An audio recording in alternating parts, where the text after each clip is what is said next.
महासमुंद जिला के पिथौरा में पेट्रोल डीजल और रसोई गैस के बढ़त महंगाई लले के देश के प्रधानमंत्री नरेंद्र मोदी के पुतला दहन करे गई, जेमा महासमुंद जिला प्रभारी मोहम्मद अजहर के नेतृत्व में पिथौरा के बस स्टैंड में पेट्रोल डीजल के बढ़त महंगाई लले के विरोध प्रदर्शन करत देश के प्रधानमंत्री के पुतला दहन करे गई और कहिस के कच्चा तेल के दाम घटे के बाद भी मोदी सरकार है लगातार पेट्रोल डीजल और रसोई गैस में बढ़ोतरी करत है। आज पूरा देश में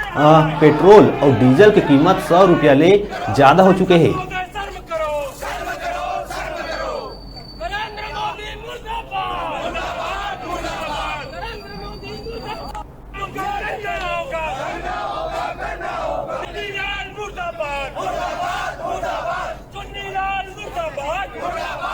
पिथौरा युवा कांग्रेस के द्वारा नरेंद्र मोदी का पुतला दहन किया गया। आपको बताना चाहता हूं, मैं आपदा में अवसर का एक वाक्य नरेंद्र मोदी ने दिया था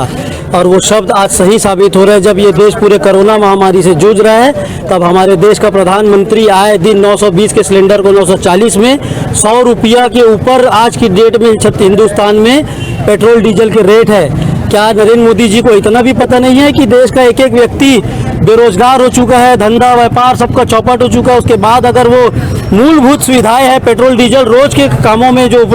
यूज होता है, उसमें वो अगर 100 रुपया पेट्रोल डीजल का रेट। हमारे जिले में आज हम महासमुंद में भी इसकी शुरुआत और कर चुके थे। जैसा हमारे प्रभारी जी ने कहा कि आज हमारे प्रभारी जी का प्रथम बार प्रभारी बनने के बाद ऐसा कि आगमन हुआ है और मीटिंग के पश्चात पुतला दहन का कार्यक्रम जो किया गया वो इसलिए किया गया कि आज हम केंद्र की सरकार को ये चेतावनी दे रहे हैं कि आज हमारे जिले में बैठक प्रारंभ होने के साथ साथ ये विरोध की एक नई कड़ी हम उनके जो महंगाई जो वृद्धि कर रहे हैं, पेट्रोल डीजल का मूल्य हो, रसोई गैस का मूल्य हो, भाई जब तेल का ही आप मूल्य ले लो, जब पहले हम 1200 रुपये टीपे में तेल लिया करते थे, अभी वर्तमान स्थिति में जब वो 2400 पहुँच गया था, अभी कुछ कम थोड़ा देश के लोगों को अभी राहत मिली है। रुका तन ब्रेक ले पर ब्रेक के बाद फिर मिलबो, तब तक देखत रहा आप मन के अपन चैनल न्यूज़ 36 छत्तीसगढ़ की आवाज़।